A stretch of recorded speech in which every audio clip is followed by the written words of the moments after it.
आज की वीडियो में हम लोग जानेंगे कि इंडिया में कुछ ऐसे 5 बहुत बड़े प्रॉब्लम्स जो अगर सॉल्व हो जाए, या सॉल्व नहीं, मैं तो बोलता हूँ एटलीस्ट 20% इम्प्रूव हो ना, तो इंडिया में ना आपको डेवलपमेंट एक हाई स्केल में दिखेगा। चलिए शुरू करते हैं हमारे सबसे पहले पॉइंट से। पहला पॉइंट है भाई, लोगों का माइंडसेट। यार बहुत ही ज़्यादा बकवास माइंडसेट है।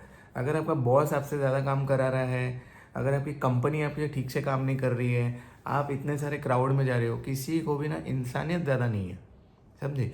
और वो माइंडसेट से सोचता नहीं कि हमको ग्रो करना है, हमको डेवलप करना है। ये मैं बिजनेस ओनर्स के लिए भी बोल रहा हूँ और खुद नॉर्मल लोगों के लिए भी बोल रहा हूँ। यार माइंडसेट का बहुत बड़ा इशू है हमारे देश में, समझे। कि हर चीज़ में एक अलग दिमाग रखना, ठीक है। लड़की छोटे कपड़े पहन रही है तो उसको जज कर लेना, ठीक है। फिर बिजनेस में अगर आप अपने कंपनी में काम कर रहे हो, आप थोड़ा ज़्यादा काम कर रहे हो, ठीक है, तो वहाँ पे अपना एक मूड बना लेना कि मुझे तो पगार इतना ही मिल रहा है, मैं तो वही करूँगा। डेवलपमेंट की बातें ही नहीं करना, और बातें करना है तो उसके हिसाब से फोकस नहीं करना। ये सबसे बड़ा प्रॉब्लम है यहाँ पे माइंडसेट का। किसी एक ने अगर कचरा फेंक दिया तो आप उसको उठा के फेंक नहीं सकते कचरे डब्बे में। ये बहुत बड़ा इशू है इंडिया में। ये मुझे समझ में नहीं आता इंडिया में ऐसा क्यों हो रहा है। It's a major mindset issue which is we are facing. Anyways, ये तो सबसे बड़ा प्रॉब्लम है लोगों का, एक बेसिक माइंडसेट। मैं बोल रहा हूँ बेसिक, यानी कि अगर टॉप 10 बेसिक माइंडसेट भी मैं निकालूँ ना, जो इंडिया में लोगों का होना चाहिए ठीक, वो भी नहीं हो रहा है। मैं आपको बताता हूँ एक चीज़। मैं फ़ॉरेन गया था। फ़ॉरेन में जाके मैं घूम रहा था, एक्सप्लोर कर रहा था, और मुझे वहाँ पे मेरे फेलो इंडियंस, अपने इंडियन से दिखे। मुझे ऐसा देख रहे जैसे मैं फॉरेनर हूँ। भाई तू मेरे से जल क्यों रहा है? तूने वहाँ पे जाके तेरी अपॉर्चुनिटी क्रिएट की है, तो तुझे खुश होना चाहिए कि भाई इधर आया। तो उल्टा उसको गुस्सा आ रहा है, उसको उल्टा इरिटेट हो रहा है कि भाई मेरे को और एक इंडियन यहाँ पे दिख गया। आप सोचो, मतलब इंडियन ही इंडियन को पसंद नहीं कर रहा है, और ये फॉरेन की बात बोल रहा हूँ मैं, तो फॉरेनर अपने लिए क्या इज्जत रखेगा। ये सबसे बड़ा माइंडसेट इशू है। इसके लिए मैं इस पॉइंट को थोड़ा एक्सटेंड करके आपको बता रहा था। सेकेंड जो इशू है, क्लिनलीनेस। यार इंदौर, मैं गया था Indore, one of the cleanest cities in India मैंने देखा है, नो डाउट। वहाँ पे बहुत बड़ा इम्प्रूवमेंट की ज़रूरत है, अभी भी बहुत चालू है। बट मैं बाकी सिटीज़ से बोलूँ ना, रास्ते वहाँ के क्लीन थे, यू नो। ज़्यादा कचरा मैंने कहीं पे देखा नहीं। ऊपर से वेस्ट मैनेजमेंट उनका कैसा है वो तो मुझे पता नहीं, लेकिन जहाँ पे बेसिक क्लीनिनेस, रोड पे जो कचरा फेंका हुआ है, सब सामान डंप किया हुआ है, एटलीस्ट उधर से तो साफ़ था वो।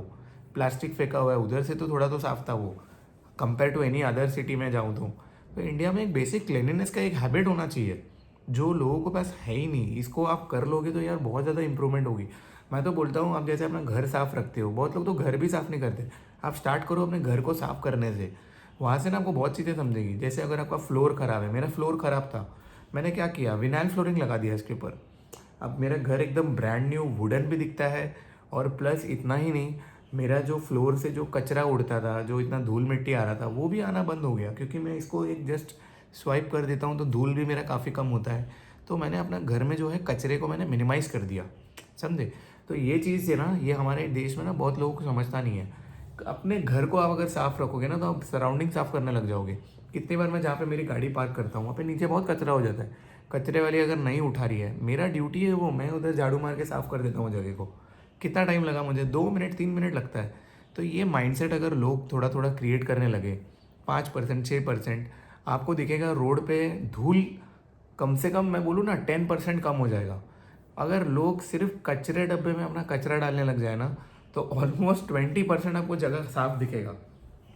ये चीज़ें हैं। प्लस मेरी दरख्वास्त बहुत सारी गवर्नमेंट एंड ये जो स्टाफ वगैरह इन लोग से भी है। यार आप देखते हो इतना सारा कचरा हो रहा है, उठा के फेंक दो ना कहीं पे। ये भी नहीं कर रहे। पॉइंट नंबर 3 है यहाँ से मेरा, कि इंडिया में ना रिसाइकलिंग का एक बहुत बड़ा प्रॉब्लम है। कि भाई अगर आदमी को कचरा मिलता है ना, तो वो कचरा ऐसे ही लैंडफिल में चला जाता है। बहुत सारा प्लास्टिक मिला, उसको लैंडफिल में डाल दिया। अरे ट्राई तो करो कि भाई उस प्लास्टिक से हम क्या कर सकते हैं। अगर वो प्लास्टिक का जो ग्रेड है जो रिसाइकलेबल नहीं है, तो हमको मेन चीज़ क्या करना चाहिए, एटलीस्ट यार उसका आप कुछ पेवर ब्लॉक बनाओ, ब्रिक बनाओ, प्लास्टिक के बड़े बैग्स बना लो, ठीक है। फिर कुछ ना कुछ आप बना सकते हो, यानी कि प्लास्टिक से ना बहुत चीज़ें बनती है, बहुत सारी चीज़ें आप बना सकती हो। जैसे 100 150 प्लास्टिक के अगर आप रैपर्स रखोगे ना, तो उसके साथ में उसको जब हम लोग मतलब बेकरी में या जो भी रहता है उनका, जैसे उनको लोग करते हैं, समझे। जो प्रोसेस करोगे उसमें से आप एक ब्रिक बना सकते हो, लिटरली एक आपका ब्रिक बन जाएगा। ब्रिक यानी कि एक ईंट बन जाएगा। ऐसे आप कितने सारे बना सकते हो, समझे। इससे मैं ये नहीं कह रहा कि प्लास्टिक का वेस्ट बहुत कम हो जाएगा एकदम से, मतलब 100% जो वेस्ट है वहाँ से 50% पे आ जाएगा। लेकिन मैं आपको बता रहा हूँ, अगर 100 टन का गार्बेज निकलता है ना, तो उसमें से कम 10 टन आपका कम हो जाएगा, यू नो। तो वेस्ट मैनेजमेंट इंडस्ट्री एक बहुत बड़ी इंडस्ट्री है जो इंडिया में डेवलप हो सकती है, बट होती नहीं है because of political pressure, because of the mindset issue, because of corruption नहीं हो पाता है। इसकी बहुत ज़्यादा बड़ी ज़रूरत है इंडिया में, प्रॉब्लम है ये बहुत बड़ी, ये नहीं हो रहा है। इसी से चौथा पॉइंट आता है मेरे, रिवर्स आप देखो, आप नदी देखो, आप लेक देखो, आप हमारा समुद्र देखो, इवन हमारे नाले देखो, उनकी गंदगी देखो आप, इतना हॉरिबल कंडीशन में है वो, मतलब लिटरली हमारा जो वेस्ट है टॉयलेट जा रहा है, 1 नंबर 2 नंबर भी वहाँ पे जा रहा है, वो समुद्र में गिर रहा है, नदी में गिर रहा है, मतलब इनका क्या ही हालत करके रखा है यार। तो इधर है ना एक बहुत बड़ा इम्प्रूवमेंट की ज़रूरत है जो हमारे देश में हो नहीं रहा है।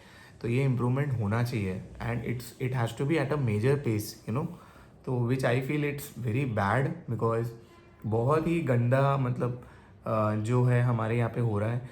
रिवर्स, लेक्स एंड समुद्र, इनको खाली हमको क्लीन ही नहीं करना है, इनके सराउंडिंग से ना हमको इनको कंस्ट्रक्ट करके वेल बिल्ट रखना है।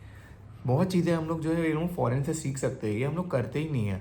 मैं आपको बताऊंगा आने वाले वीडियोस में कि क्या क्या हम लोग फॉरेन से सीख सकते हैं। लेकिन यार पहले तो मैं आपको बताता हूँ, पूरा जो वॉल्स है उसको डेवलप करो, या तो भाई रिपेयर करो और अच्छी तरह से कंस्ट्रक्ट करो कि वहाँ पे जाए नहीं। दूसरा, जितना भी वेस्ट जाता है यहाँ से उसको डाइवर्ट करना पड़ेगा आपको, कहीं ना कहीं उस वेस्ट मैनेजमेंट को आपको थोड़ा सीखना पड़ेगा, यू नो। जो 1 नंबर जा रहा है भाई वो वाटर रिसाइकलिंग में जा सकता है, जो 2 नंबर जा रहा है वो बायोगैस में ट्रांसफ़र हो सकता है। इसका हम लोग क्यों नहीं समझते ये चीज़ें कि हम लोग कर सकते हैं। कब तक भाई हमारे इधर बेसिक प्रॉब्लम्स रहेंगे। फिफ्थ पॉइंट भी मेरा क्लिनिनेस को लेके है। जैसे हम लोग नाला साफ़ करते हैं तो नाले में आप देखोगे लिटरली एक आदमी चला जाता है अंदर और वो उस कचरे को निकालता है, यू नो। उस टॉयलेट में उस कॉकरोच, लिजार्ड और क्या पता नहीं चूहे वगैरह क्या क्या है, उसमें वो बंदा जा रहा है without any safety, you know, और वो जाके निकाल रहा है। उसका कितना लाइफ रहेगा आप सोचो। अगर वो आदमी 40 साल का आदमी है और वो ये और 5 साल ये काम करेगा, वो मैं आपको गारंटी देता हूँ 50 के पहले वो टपक जाएगा। क्यों? क्योंकि भाई उसके पास कोई सेफ्टी नहीं है, वो अंदर घुस रहा है उसके अंदर। ऐसे काम कोई करता है क्या? तो यहाँ पे ना ये एक जो चीप लेबर कराना है, जो चीप लेबर में उनको मतलब बिल्कुल इज्जत ही नहीं देना है, ये चीज़ें चेंज होनी चाहिए, यू नो। बेसिक इक्विपमेंट हमारे पास आने चाहिए इंडिया में, सबसे बड़ा प्रॉब्लम है ये। आप देखोगे ना हाईवे की, मैं वर्किंग में ही देखता हूँ, उनके पास बेसिक हेलमेट तक नहीं होता है। सिर्फ नेशनल हाईवे जो NHAI बना रहा है वो लोग थोड़ा बहुत तो ध्यान देते हैं, बाकी जो गवर्नमेंट हाईवेज बनते हैं, जो लोग अपने पास प्रोजेक्ट ले लेते हैं, ना सेफ्टी का रिफ्लेक्टर पहना हुआ है, ना हेलमेट पहना हुआ है। और जो आम वर्कर है उसको तो भाई एक ग्लव्स भी नहीं दिया हुआ है, जो कंटिन्यू सीमेंट में अपना हाथ डाल रहा है। बेसिक गियर्स भी हमारे देश में नहीं अवेलेबल है यार, ये तो देना शुरू करना चाहिए। थोड़ा बहुत हमको सीखना पड़ेगा, यू नो। मैं आपको और चीज़ें बताऊंगा जो इंडिया में डेवलप कर सकते हैं, यू नो। बट ये चीज़ें हैं जो मतलब बहुत मेजर है और इसके अंदर हम लोग चेंजेस भी कर सकते हैं। मैं आने वाले वीडियोस में बताऊंगा कैसे इसको डेवलप कर सकते हैं।